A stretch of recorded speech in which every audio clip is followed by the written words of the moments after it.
Hey everyone, and welcome. We are live from the Twitch studio here in San Francisco, and it is time for the campaign reveal of Doom. I'm so excited. My name is Alex Goldenboy Mendez, and I'm joined by two incredible people. We have Marty Stratton and Hugo Martin from id Software. Gentlemen, how you doing? We're doing great. Yeah, thanks. It's going to be exciting. I'm personally pumped for Doom. I've been streaming the multiplayer beta quite a bit, but we're not here to talk about multiplayer today. We're actually here to talk about, in my opinion, what is the meat and potatoes of Doom, which is, always been, the gruesome, as we saw in the trailer, campaign.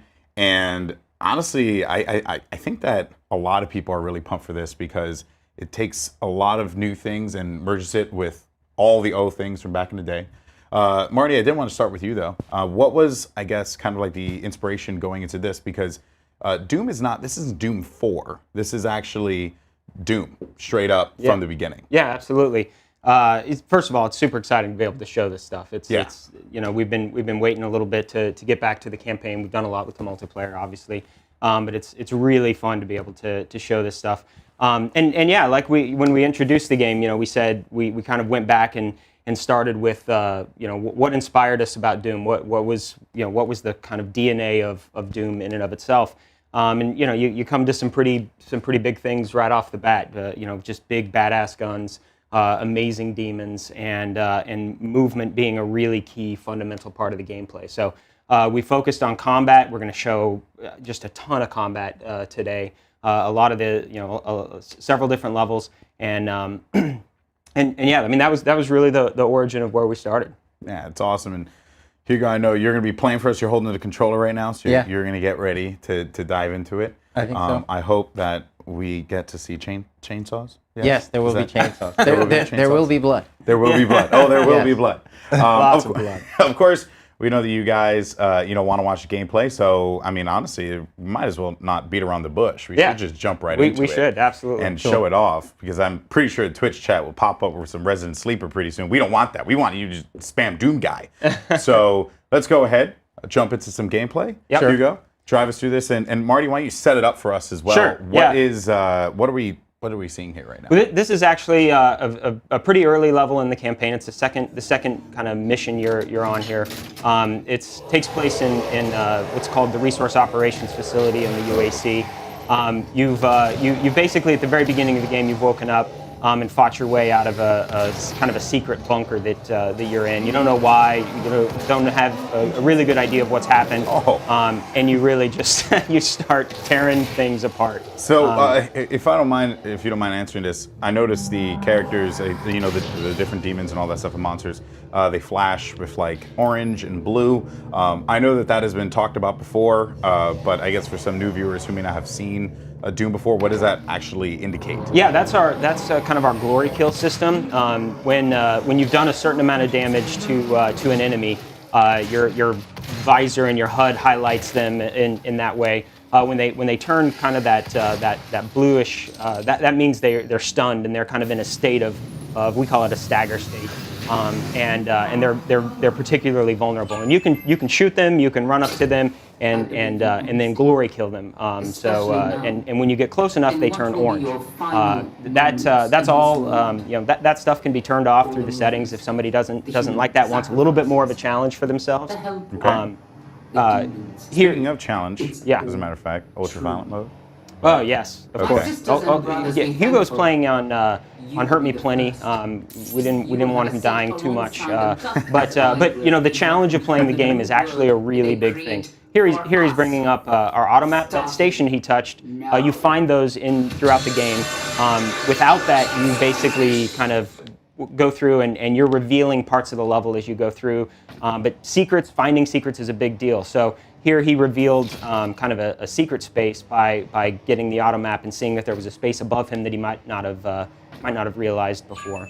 Nice. And we did see just there Olivia Pierce, who actually is going to be a central figure in the story. We probably don't want to dive too deep, because clearly we want people to discover that when the game releases. But I would say for Doom for Doom single player people, sorry, we love the multiplayer so much. For Doom single player guys, it's a little bit of a change of pace, right? Because Doom had traditionally told stories through just like segments of lines and sentences, like, oh, this situation's happening here, and so on and so forth. Really simplistic stuff. You guys are bringing in an antagonist into this to really help drive the narrative for why our character is doing what they're doing. Yeah, for sure. We don't put story front and center at all. Doom's about doing this. I mean, it's about fighting demons and using awesome guns. So it hasn't been a huge focus necessarily, but as I mentioned, we've tried to infuse a lot of mystery and a story that will keep you kind of playing and digging if you want it. We tend to kind of say like we keep it pushed out of the way a little bit and have you diving in to try and figure it out. Here's another example. He kind of is seeing that there was a suit of armor up there that he missed. Again, players can choose to pull that up whenever they want. If you're really into the exploration aspect of the game, and you want to find all the secrets and you want 100%, might be something up there. But so is that bit there when he brings up the map visible always, or is it just like, hey, here's this part that you may have missed, and then the map kind of alludes to a hint, or there are even more secret portions that I probably will miss and the map won't tell me? Yeah, there's absolutely in fact the map doesn't specifically tell you where there's secrets, and because he found the auto map station, it's revealing the whole map. If he wouldn't have found that just that piece, it would only be revealing where he's going. Oh, really? Yeah. So, and then the auto map stations, are they like actually hidden within the map, or? Yeah, there's one in each map, usually kind of towards the beginning, so you can try and find it. Or if you're just more into like running and gunning, you can skip them. Exactly. You can see here actually we've talked about the glory kill system a little bit, but what's one of the nice things about it is it's really contextual, so you can see basically wherever he's looking on the character, he's getting these really fluid kills, and again it's completely optional to glory kill enemies, and as you get further into the game, it becomes kind of strategic. Like you could have a few guys staggered and decide, man, this is a perfect opportunity to take them out with a bigger gun, use a rocket launcher or a Gauss. In this case, these are all pretty early enemies. This is very early in the game, so you're mostly fighting imps and zombies. And the codex here. Tell me about this. Yeah, this is actually one of the ways that the players can dive in and figure out kind of figure out the lore of the game. Again, we don't really do cutscenes and big cinematic moments. It's just not what we feel like Doom is all about. But we did want to provide a really nice foundation for players to be able to understand what was going on with the UAC, a little bit about who you are, and about and quite a bit about what was going on there, and actually give quite a bit of lore on the different characters or the different monsters, the demons. It's a pretty rich universe that hasn't we've never been particularly explicit about some of these things. So we talk about how revenants are formed, and there's a whole kind of fiction behind that. But again, it's there if you want it. If you just want to kind of play very naturally and just power through, you get that. Yeah, well, if I recall correctly, one of the trailers, I'm trying to remember which trailer it was, but actually showed the construction of a cyber demon, if I was correct, all right? And I find that to be really interesting too, because Doom is a pretty gruesome game, so there's always like those instances. Like I think one of the most prominent scenes in a video game for me, which is so weird, is like dating back to the 360, which I can't believe I said dating back, but that's the world we live in now. Where I think it was Quake 4, I want to say, when like you're going through the I guess construction process of like your legs being like ripped up. Process. Yeah, and I was just like, oh my god, this is crazy, and I actually think that is a pretty cool element that you guys are bringing into Doom. You're really trying to highlight the gruesomeness, while at the same time not really trying to throw like crazy amounts of story in your face, and I also appreciate that it's not shock value, right? It's more like, I have giant guns, I'm gonna beat the crap out of all the demons and monsters and everything that is around me. Yeah, definitely. Speaking of beating the crap out of monsters, yes. here comes a chainsaw. This Here you is go. really cool. Have fun. And Hugo's I kind of will. actually been, if you're paying attention at home, he's kind of revealing a couple secrets. We're not gonna ruin all the secrets, but it does give you an example of if you look around and you try to to find some of the secrets. This is actually I was gonna actually have him turn this off, but he was gonna turn off tutorials here. But you get a sense of all this type of things that you can configure through the game.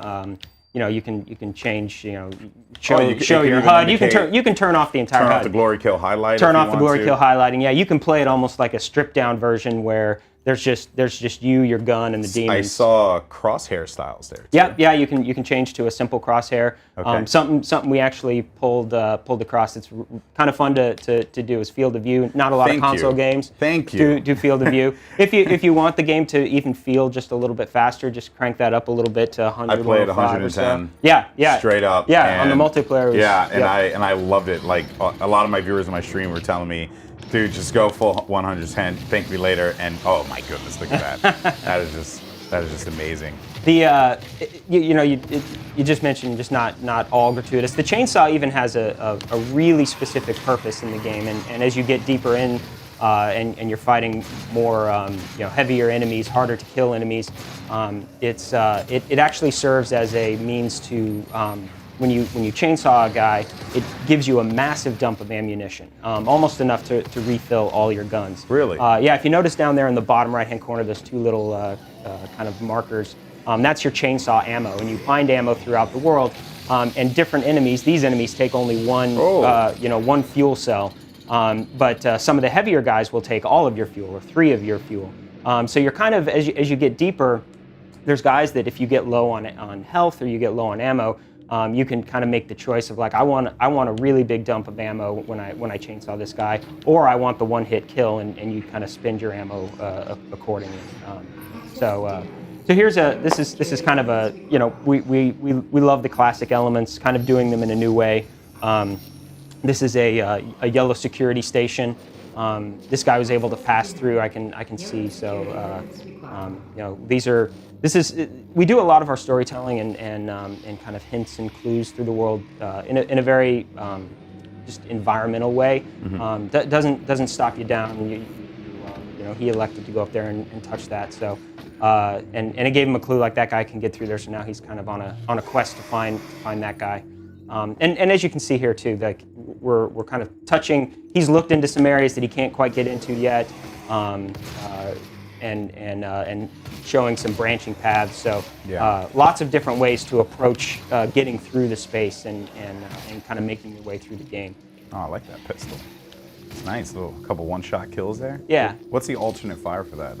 It's a charge up. To charge up? Yeah, you can see right there. Ah, okay, that's nice. And actually, since we are talking about the weapons here, you guys made some changes to how the weapons are done, modifications and all that stuff too. Yeah, we'll get into like this again. This is pretty early in the game, so we try to ramp the player up. There's a lot of kind of mechanics and ideas that this actually being one of them right here that are a little bit different than other games. You'll notice as he comes into this space, we've talked about the way our combat spaces feel kind of abstract, almost like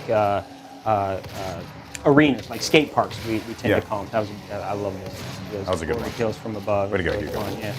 That's actually one of my favorites. I like the sweep. Yeah, but if you look at this space, it's set up for combat. I mean that we build these spaces for very fun combat, and then visually, make them make some sense. But really they're built for combat. So you'll see how he kind of moves through this world. This is a gore nest. These things are present. They kind of create these lockdown areas that when you take them out, it summons demons to kind of protect the space and do a bit of a last stand. So you always kind of see those and you rub your hands together going, this is going to be a good fight. Again, this is pretty early in the game, so a lot of enemies that kind of on the smaller side, but very acrobatic. That's one of my favorite glory kills. Oh, dude, look at you. It's almost like you've done this before, Hugo. This actually looks pretty cool here. And yeah, this section is pretty gruesome. Oh my God. Oh, no way. Blew himself up. You had one job. That's right. Sorry. You had one job. He'll get back to it. This arena is really, really fun. It's at this point in the game, you've actually played through a few arenas. There's as you kind of have crossed the Martian surface at the very beginning in the first mission. We kind of ramp you up again. It plays really different than a lot of modern shooters. We've said kind of throughout the campaign that if you stop, you're dead. I mean, it's all about movement. Well, I got caught in a corner there. That's where I died. You got caught in a corner. It was a grenade to your feet. Pretty much, you set yourself up for failure. Which actually reminds me that I should probably at least give myself. I have 1 point. So, so what are we seeing here? Yeah, right here. This is our kind of Praetor suit upgrade. So the suit that you wear is called the Praetor suit. We talk a little bit about that in the lore, but what he's kind of diving through here. Why don't you bring those back up real quick so we can explain them. This is where you upgrade. As you can see, right now he only has the pistol and the shotgun. And he's already received 2 modifications to the shotgun. So each gun has kind of a base capability that you use with the right trigger, and then as you explore the world, you find these supply drones. Yeah. They scan your arsenal and give you options to attach a mod to this. So for the shotgun, he's already found the charge burst mod and the explosive shot mod. And then there's upgrades that you can earn through these upgrade points that you earn all different ways: combat, exploration, and that kind of stuff. And what's nice about these is you actually don't have to follow the strict progression. You can, like, if you jump down, he could choose any of those open slots. Okay. And then once you've unlocked those 3, you then get a challenge that'll allow you to master the gun. And it really creates this nice progression. Now, Doom has always been about, well, and then I'll explain this so you can get back to gameplay. So his Praetor suit has these different categories of upgrades. You get these points through finding, through a lot of exploration. You find these elite guards that have this chip in them, and you get to spend that on your own suit. So here he's going to upgrade his dexterity or his environmental resistance, area scanning, equipment systems, and allows you to kind of hone the gameplay to your specific preferences. Yeah, and I noticed he basically had 1 slot on 3 categories there. Yeah, right? yeah, exactly. And that follows a path. So you kind of spend it however you want. If you really are the kind of player that loves to find secrets, there's upgrades that allow you to do that more easily. If you love the equipment system, you can continue to upgrade that. If you want a faster experience, your dexterity stuff is really, really fun to make glory kills faster as you play through the game. And Doom has always kind of been this escalation of guns and demons. So you kind of take 1 step on the ladder, and then the demons take 1 step up, and then you take 1 step up.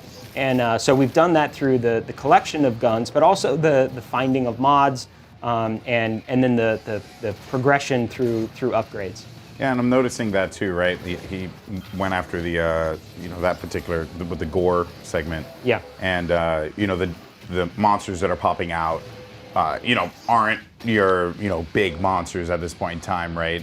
I could see that ramp up potentially happening, and makes me even more excited for what the future levels are going to look like, because I can only imagine how ridiculous it gets. And something I, of course, don't. Oh, nice! Look at that right there. Just hit him with it. So something I did want to know is about maybe potential new demons and new monsters. Is that like something we could see, or are you guys sticking to the core and what people love and the monsters that have been around? A lot of the core, but we do have some surprises in there that I think people will enjoy. Ooh, we're trying not to give too much away. No, it's perfectly fine. But yeah, we've got some fun stuff in there. Nice. But I mean, it kind of going back, we to your an earlier question about it, just being Doom. We really did want to. We did want to start, and we really do look at this as a foundation we can build on in the future. We really hope to build on. We did want to start with the things that people love and we love, so like Pinky Demons and Cacodemons, Hell Knights, Barons. So you'll see a lot of that stuff in here.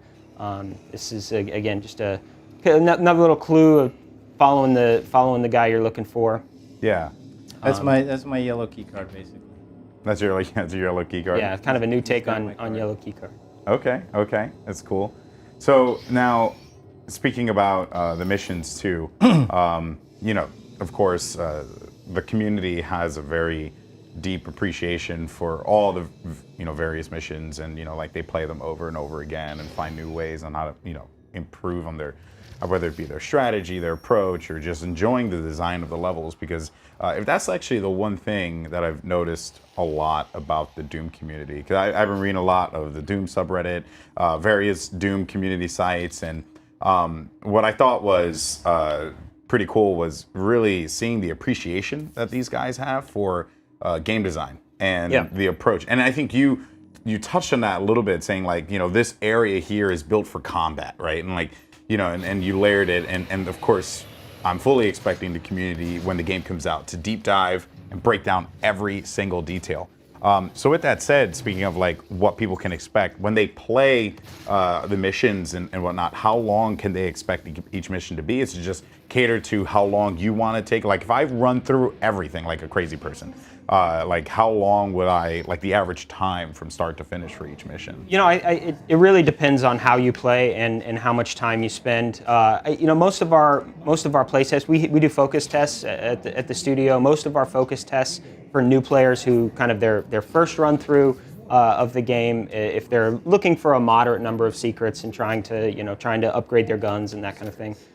It's in the 13 to 15 hour range to get through on a normal difficulty setting. Okay. Yeah. So and then that probably scales up as you I mean, if you go to ultraviolence, it really changes the way you play and your strategy. But then you can move through it if you play on an easy skill level and just kind of like blow through it. You can get through it quite a bit faster. We'll do speed runs that that kind of go a little bit further. We're going to actually jump ahead now. Yep, in the game. So he just picked up the heavy assault rifle there, and we'll show that kind of in a later level. You mentioned seeing some more of the big demons, so that's really what's I'm excited. What's a ton of fun. Awesome stuff, man. Yeah. Well, just to update everyone, if you're just joining us here, this is the campaign reveal for Doom. Of course, this game is awesome. Looks like it's going to be a good time. Joined by Marty and Hugo here from id Software. We're going to be we're of course talking about Doom and all the good stuff. Now, a pro tip for anyone who may be new to Doom, and I'm going to be very honest here, because I appreciate Doom. I played it many years ago. My background has always stemmed from console FPS games, such as like Halo or GoldenEye or Perfect Dark, and those kinds of games. And I didn't actually grow up because I couldn't afford a PC that could play a lot of these games back in the day. So I came to appreciate Doom much later into its life cycle. But for me, I'm seeing this, and I'm so stoked for this game. And one thing I'm going to tell people who are watching: if you plan to play Doom on the easy mode, why are you doing that? Why you got to play it in the hardest difficulty setting possible. I'm probably going to do that. And you may not get past the first stage, but it's okay. We don't judge. Yeah, we actually difficulty levels is something that we actually really important to us. Yes. Obviously, it's and we want people to be able to get through it, particularly new players. If you're coming to it, I wouldn't say don't let it frustrate you. If you're going to get frustrated, back it down, because it's just fun to play the game. But no mercy. We have put a lot of work into the difficulty settings. Hugo's playing on Hurt Me Plenty. And then the step above that is ultraviolence, and then there's Nightmare on top of that. And Nightmare is a really, really big challenge. And then we actually have a really fun mode, which is and it's really hard, which is Ultra Nightmare, and goes it basically takes Nightmare and forces you to play it without dying. So if you die, you start at the beginning of the game. So above Nightmare, there's Ultra Nightmare. Oh, Jesus. That's insane. Yes, exactly. I mean, nightmares, kind of suck. Nightmare's hard. Nightmare's hard. But you know what? It's interesting because it actually changes the way you it changes the way you think about the combat, because you're always moving. You're always keeping that stuff ahead of you. Yeah. And really paying attention to what's going on. And some of the easier difficulties, you can take a hit or two, but in Nightmare, you've really, really got to be on the move. All right. So now tell me about this section here. Yeah, so this is the Lazarus facility, and this is a little bit more than halfway into the game. Okay. And at this point, you can kind of see architecturally and visually, it's quite a different experience. This place is pretty overrun. This is really the cult of the UAC. I mentioned that we've tried to really infuse the UAC with a bit more. I think when we were talking earlier, I said we've tried to infuse the UAC with a lot more. I almost don't want to talk over it so people can hear it. But infuse the UAC with a lot more just kind of weird. Just we've made them very weird, and because they are weird. I mean, they experiment on demons. It's definitely like kind of self-aware too. It's tongue-in-cheek. It's meant to be fun. Yeah. Okay. Like this line right here. Resolve any questions or concerns on the initiative to weaponize the demons. Report to the chapel. It's like not words you'd expect to hear in a business facility. Yeah, you report to the chapel immediately. Please save your work before you. It's like, Yeah. what are they doing here? Yeah. Well, I think that's actually, pretty cool. Again, when you think about the other Dooms, right? Doom 1 and Doom 2, definitely, it had its layer of story, but it wasn't one of those things that was like beating you over the head with it. Definitely. But then this is actually what the game is all about right here. Yeah, it's like it's about the weapons, it's awesome about all the guns, craziness. and how you're going to use them, and kind of getting a sneak peek here of all of the types of upgrades. That, again, at this point in the game, you've got a lot of the guns, you've got most of the mods. If you found the mod drones that do the delivery. You have so many points right now. Yeah, he's got a lot of points, so he's just kind of we're doing what we call dev load into so that we can jump ahead. So we just jumped ahead into the game. So we kind of set him up so we've got a lot of points, kind of a rough approximation of what you would have in the game. Here he's going to upgrade his suit a little bit more to kind of be more in line with this challenge. It's funny actually when you're playing like this sometimes at the office, somebody will try to play a later level without actually upgrading, and they'll have they'll have a hard time and they'll be like, man, this is too hard. And like, did you do your upgrades? I wonder who is going to be the person that plays Ultra Nightmare, no upgrades. That would be hard. How hard would that be? So like, we have scale of 1 to impossible. Yeah, we have a couple people at the office that have gotten about a little over a halfway through without dying, but nobody internally has made it all the way through Ultra Nightmare without dying. So Wow. We have a way to test it so that we know that it works. But as far as purely playing it exactly how it's how somebody might do it in the wild, nobody's done it yet. So it's going to be one of those things that when it comes out, it's going to be fun to see somebody do it. And it's interesting because it's one of those things like you think, man, somebody'd be really frustrated if they get all the way through the game and they die, towards the end. We had a contest a couple weeks ago of people trying to get through it, and one guy got about halfway through. He died, and kind of put the controller down. And he's like, man, I love this game. And that's the kind of that's just the fun we feel internally. Yeah, the Pinky, he's such a cool enemy. This is so cool. Hugo just exposed his weak spot right there. He's fun because if you he's really tough if you try to take him on from the front. But if you shoot him in the tail, he's much weaker from the tail. So you can use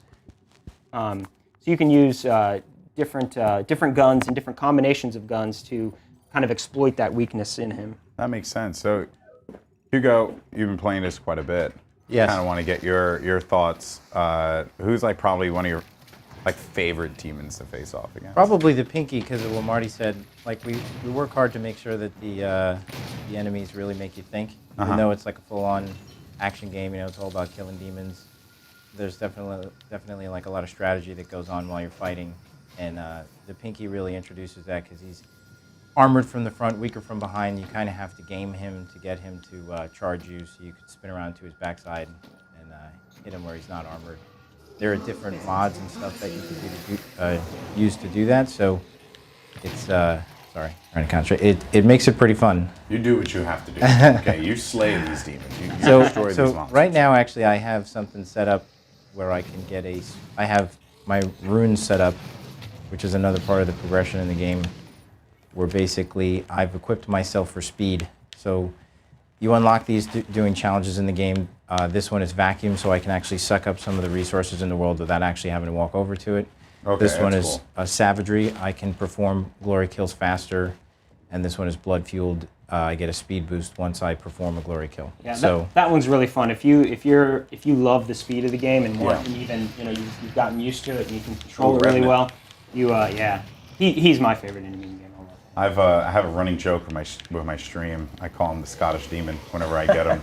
It's one of my friends who's British, but I say he's Scottish just to mess with him. And whenever I get the Revenant in the multiplayer, I was like, the Scottish Demon. And I just ran around with this like really, really bad accent the entire time. I don't know, it's just kind of fun to like lose yourself in the game and just have a good time with it. Yeah. And I'm actually seeing exactly what you're talking about when you mentioned how you built the levels for or these particular areas for combat, right? Yeah. I saw it right away, because even I'm looking at it, and as a gamer and someone who is going to play this game a lot, I looked at it and I'm like, oh man, I could probably go here, I could use this weapon here, and really just have fun with it. Because for me, I'd probably bust out a rocket launcher and just go to town on a lot of these people. Yeah, it's actually, I mean, Hugo can show that this area is really, really fun. There's the heavy assault rifle. He's got actually the scoped mod on it there. This is the rocket launcher. This is similar to in multiplayer. You can remote detonate it, and in an arena like this, it's really fun to use that because you can explode it in the air. Like you get guys that are up on those higher that's my perches. baby right there. Yeah. I love the pulse rifle. Oh yeah, So this good. is the plasma. It's awesome. Yeah. And it has some cool, like there he used the stun mod to stun that Revenant and then take him out with a second shot.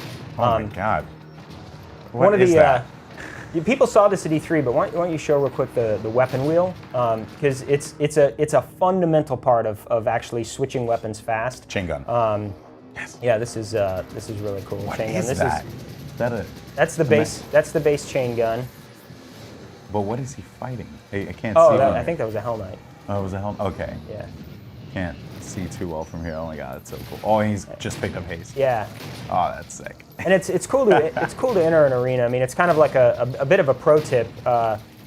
You walk into an arena and you see, it's very Doom also. You walk into an arena and you see a power up in the world and you're like, I wonder when I should use that. Like, you see a haste or a quad damage or something like that, and you really have to kind of have this moment of thought of like, I'm gonna wait until I just absolutely need that. And then even on replays, you kind of choose different times to do it. And the difficulty setting, the way the arenas are constructed, the improvisational nature of the combat, it all makes it very. We say this all the time. The game's really replayable. It's really fun to go back to arenas and play them over. Especially and with over. the different settings, right? Absolutely. And even with the different Pump up the approaches difficulty. you can take. Yeah. Absolutely, yeah. We even have, I mean, as we've prepared for demonstrations like E3 and that kind of thing, we have almost like competitions internally to see who can make it look the best, who can do it. So I think, we're here at Twitch, but I think people will really dig the ability to do playthroughs and runs on missions over and over and just show it in a totally different light and with different upgrades and different rune abilities.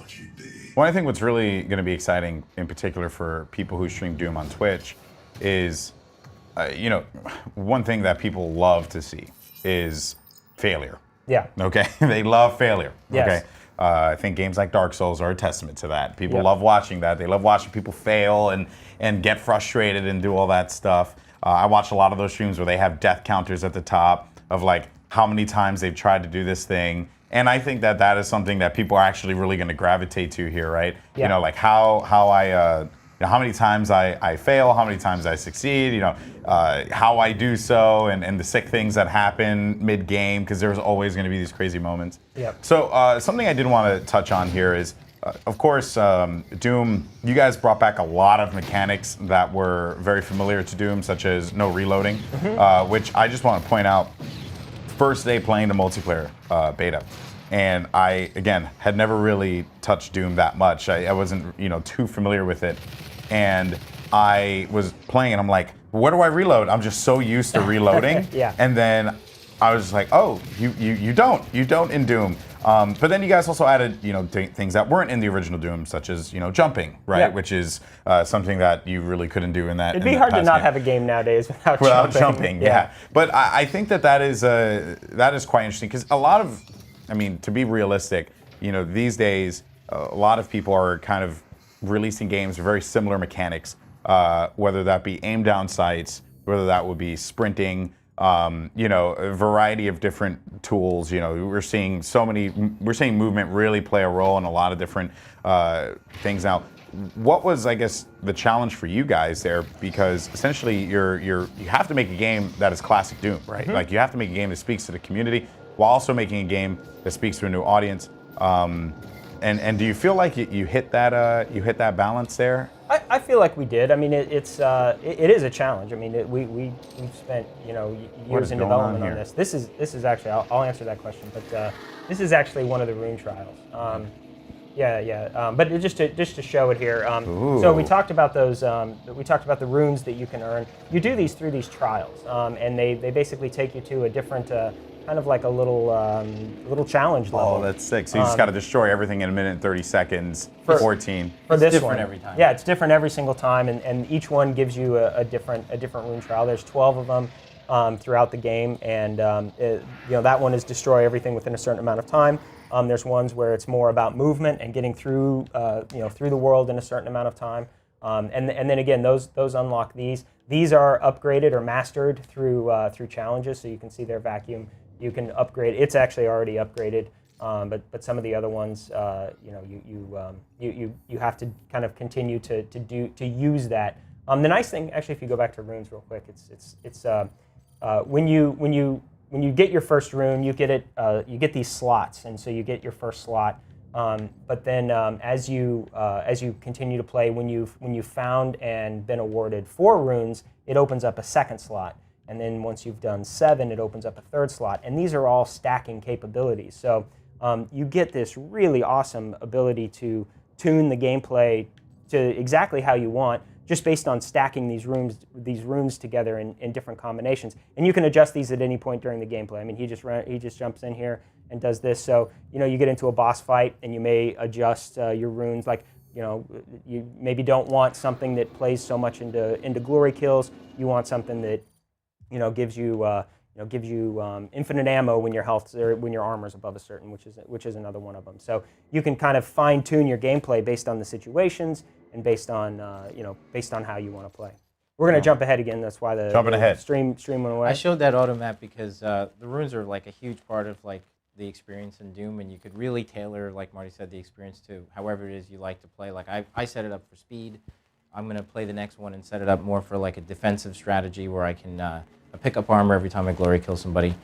And they're not always on your main path in the world. They're definitely part of the secrets of Doom. So it's definitely worth checking your auto map and looking for them. They have this very bright green glowing light in the world, but sometimes you can't see it. So it's worth digging in the corners to make sure you can get access to all the rune trials that you can.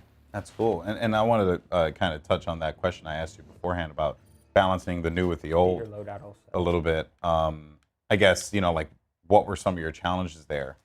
Yeah. So it is that kind of combination of taking something that feels very familiar and very classic, but making it for today. Making it for 2016.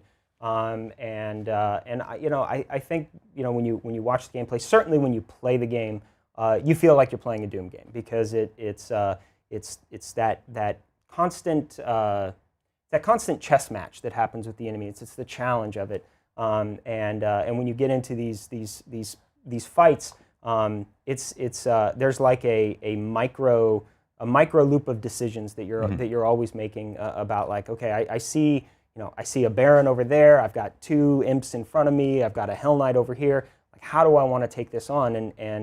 And you become like I've said it before, but you almost become like your own fight choreographer in a way, and you're always in the middle of this massive street fight, which is how I live my life. Don't we all? Yeah. No. It's actually really that aspect of the gameplay. It's simple. Doom was relatively simple game, and that's what made it really cool. Yeah. And the more you explore the world, the faster you can level yourself up, because there are more mod bots in the corners. There's the elite guards. That's where you get the research, the suit points from, and that can power up your character faster. So it's definitely worth digging the world. Also, like, there's a lot of lore. You get the data files that you pick up.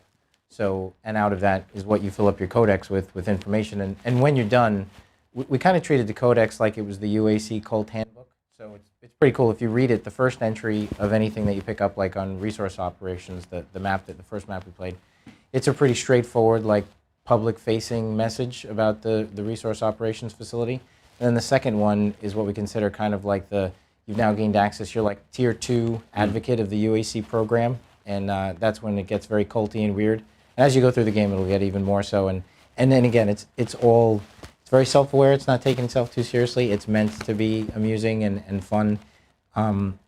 Since we're on story, I don't know that, like, necessarily.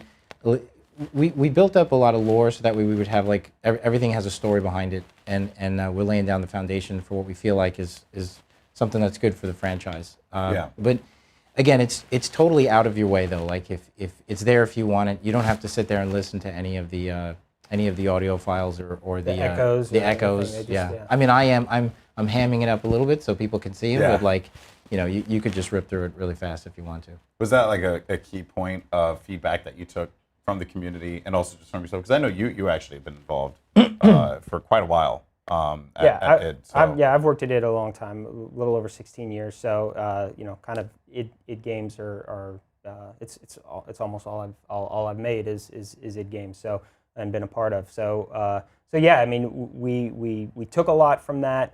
We did a lot of stuff like Hugo mentions. I mean, we really want to lay a foundation that we think is cool and going to be fun to build on in the future. Yeah.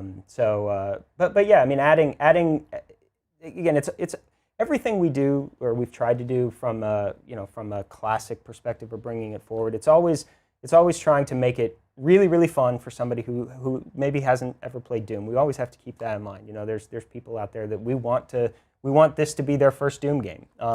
But at the same time, it's always got to feel, it's got to feel familiar. It's got to feel like, we're kind of given the Doom fan, the person that's it's been a part of their lives for 25 years. There's a knowing nudge and a wink kind of always with whether it's the design of a creature or the way the levels feel or the way a secret works or anything like that. It's all kind of, we're all part of the same team on that kind of side. Nice.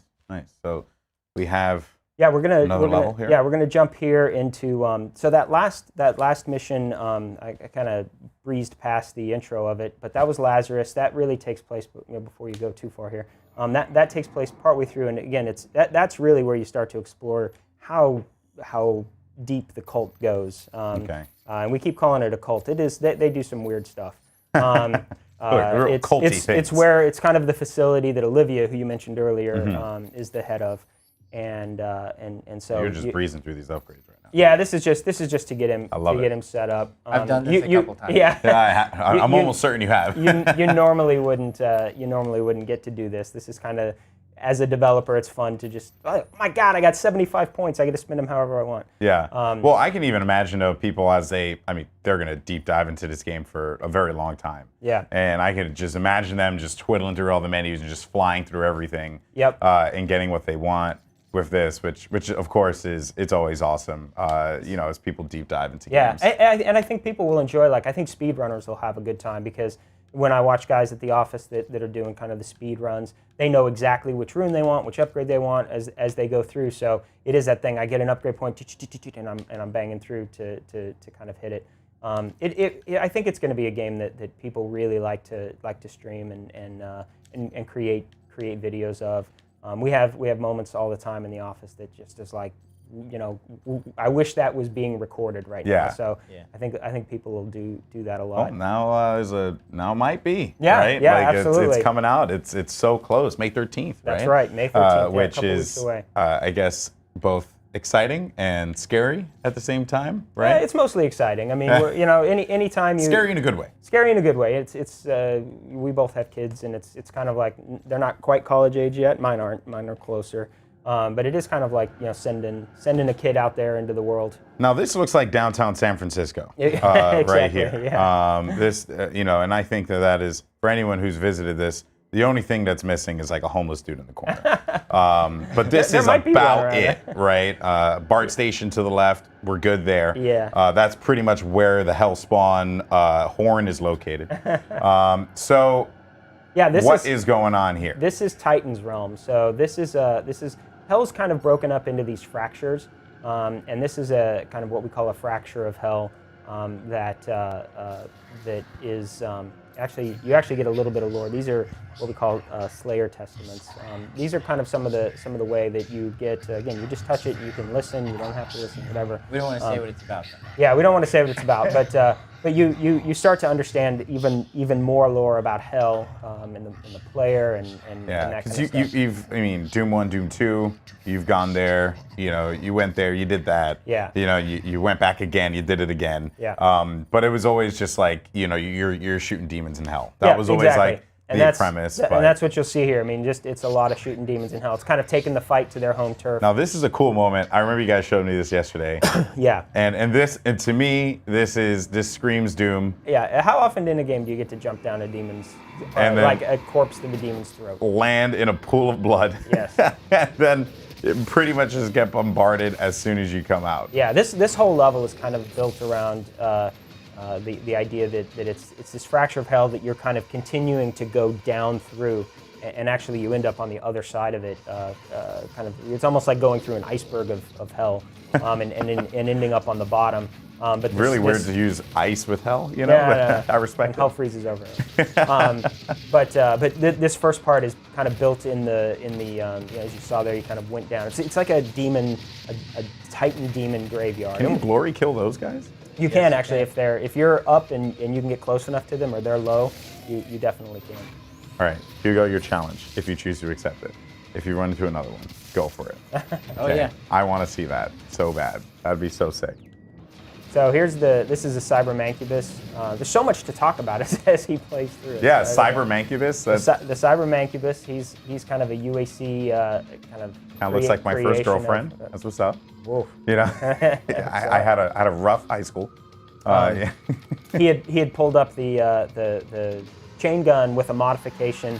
It's probably one of my favorite guns in the game with the modification of the mobile turret, where you basically break it off into three guns basically, kind of all firing the same.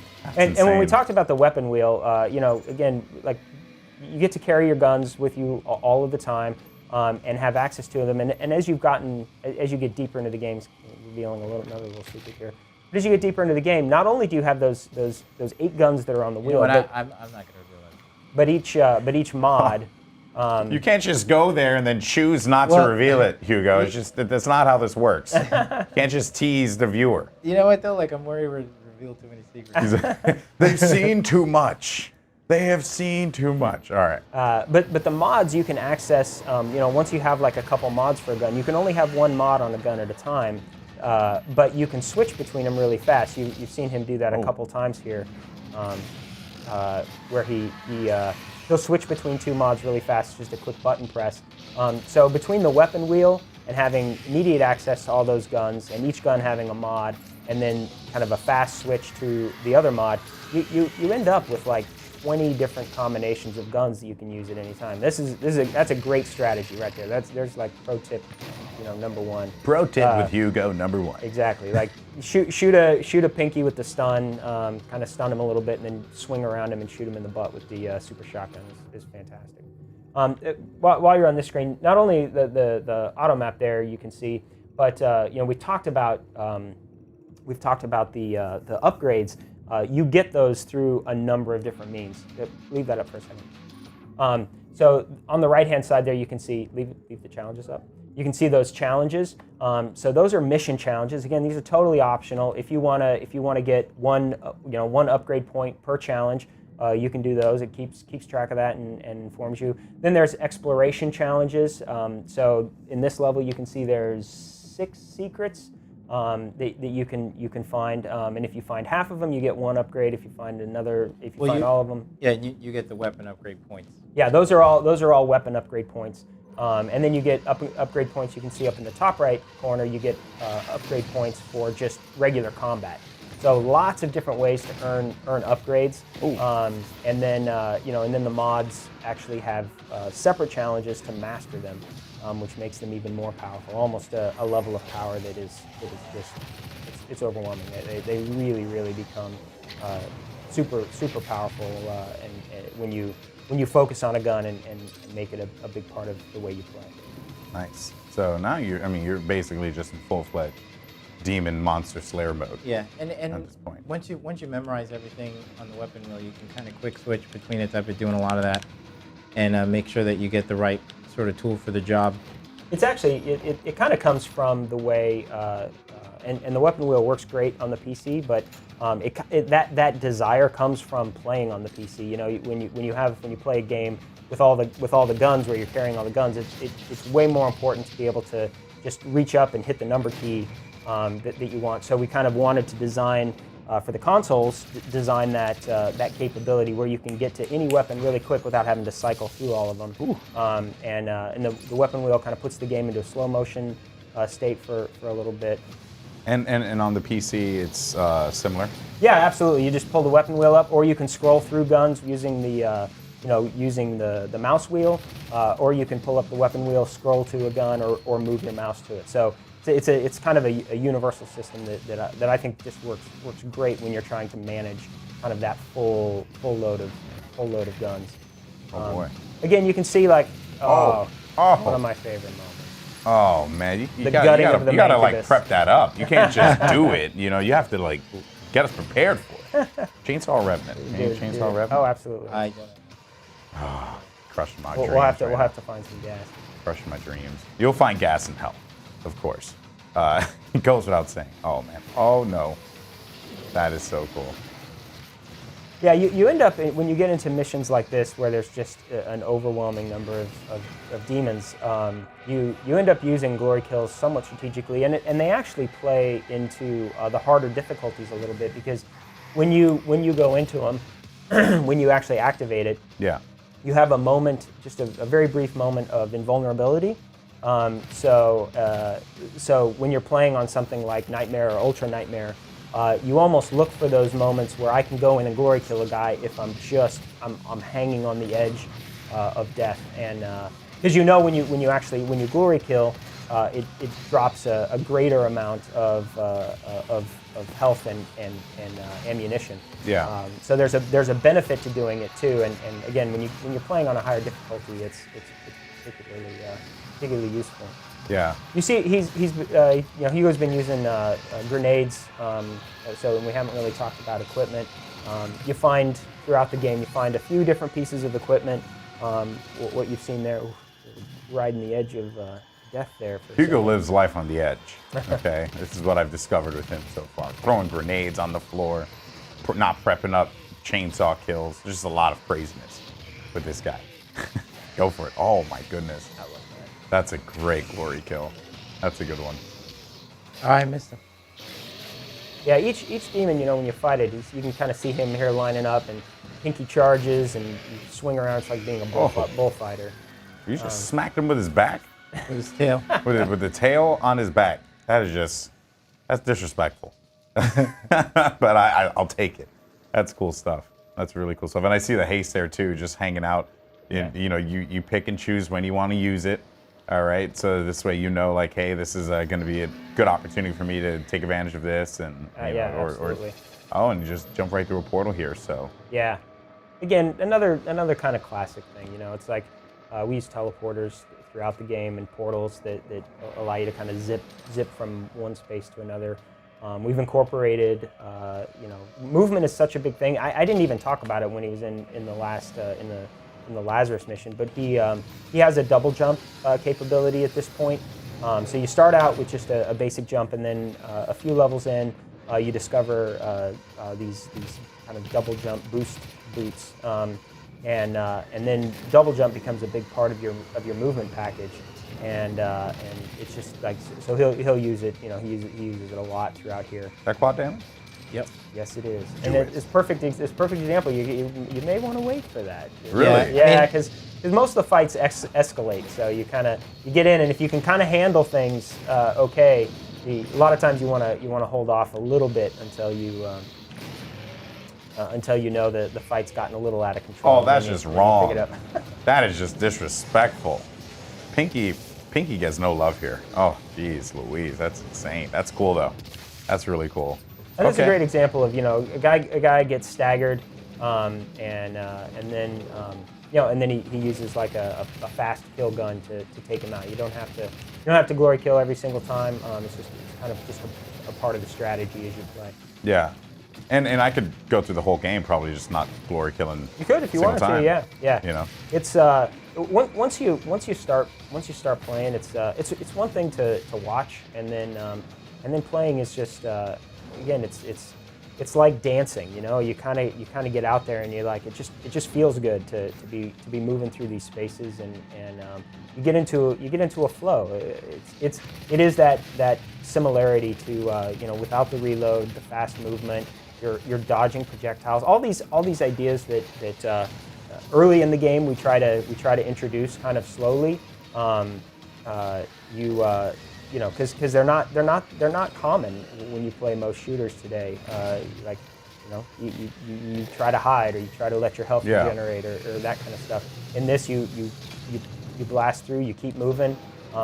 Dodging projectiles even is just something that I think we start players off fighting imps early because they throw the fireballs. And to get that feeling of swerving between fireballs, swerving between projectiles, most enemies, their main attacks are either to pressure you or to shoot, to shoot a projectile. There's another good example of just kind of dodging and weaving through that stuff. Oh my gosh, there we go. Yes. Brought out the big gun. Use it. Almost died. Yeah, you were close, man. It was close. I'm telling you, you're living your life. Holy shit. Oh, oh no. Oh my goodness. That is so. No quad damage here. You're not committing. I think you should. He's commit. about to. I think you should commit. I think he's going to use the BFG on him. Yeah. Oh my goodness. Look at the way he Let just him up. crumpled like a cookie. Jeez. Go for it. Oh no way. That is just the worst way to go. So, Right but there. that's a good example right there. Like, you fight a Baron, and that was a one-hit kill of a Baron, which is pretty with the chainsaw, which is like that's pretty valuable to be able to do that. But it cost all of his fuel. He had to be completely full on fuel, and it cost all of it. So now he doesn't. He picked up that ammo, but he doesn't have the capability to use that to kind of continue to get more ammo from, because from obviously lesser the point enemies. is you guys didn't want people just running through the game and just sawing the crap out of everything that they see. Absolutely, right? absolutely. Yeah, you want to, like, part of the Yeah, go ahead. part of the fun of Doom is, again, the weapons and figuring out what works when and how to do it. And while the chainsaw is great, you don't want people to just use that. Yeah. Which I do respect it. Okay, so Hugo's things making look like those guys easy. So- Lost Souls are fun. so this looks like it's about to get really quick. Yeah. Like, I don't know, because this is a pretty wide open arena here. Yeah. So I'm afraid for you, Hugo. I hope he you can handle should ramp up the difficulty in that sense. Yeah, Like, we had a big talk at the office as to whether, like, what difficulty I should play it at. Because, I've played the game a million times. So I'm definitely playing it on a definitely an easier setting for me. Yeah. Okay. So what you're saying is, these demons, they can't hold a candle to, Stone Cold Hugo over here. But Actually, I'm sorry to cut you. The in-flight mobility thing is I have it on right now, so it allows me to, like, basically move in midair. yeah, it's a perfect example of like everything we do, we try to make from an upgrade perspective. These aren't like micro upgrades. They're not just little like, oh, I can get 5% more damage or something like that. They're pretty meaningful, and they really do fundamentally change the way the game feels or the weapon feels. So his in-flight mobility rune that he's using there, if you really like to play and have massive air control, you can see there like he jumps and he can almost jump out over a ledge and then pull himself back. These are really cool. I love these things. This is as part of our secret system, we have collectibles. These little Doom guy collectibles that when you find it, it unlocks in our model viewer. You can access you can access our model viewer and be able to see any of the demons, the guns, really up close and see the detail and level that's in them. And you unlock those through finding those collectibles in the world. All right, so it seems like you're about to get. And so, what is this yellow skull here? It's a key. Okay. You find the yellow skull and unlock the door.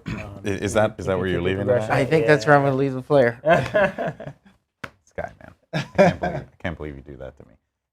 It's awesome. To me, I've traditionally been a multiplayer guy. I love just beating the crap out of people online. It's always entertaining, or getting beaten the crap out of, But when I look at this, though, it looks like something I actually want to take time and go into and play. Yeah. I can tell you guys put a lot of care into like how you thought about, the arenas, the level design, placement of items, all that stuff, which is very much, classic Doom. It is the feel of Doom. Yeah. But I guess for me, one of the big takeaways is, you wanted to strike that feeling of new and old, which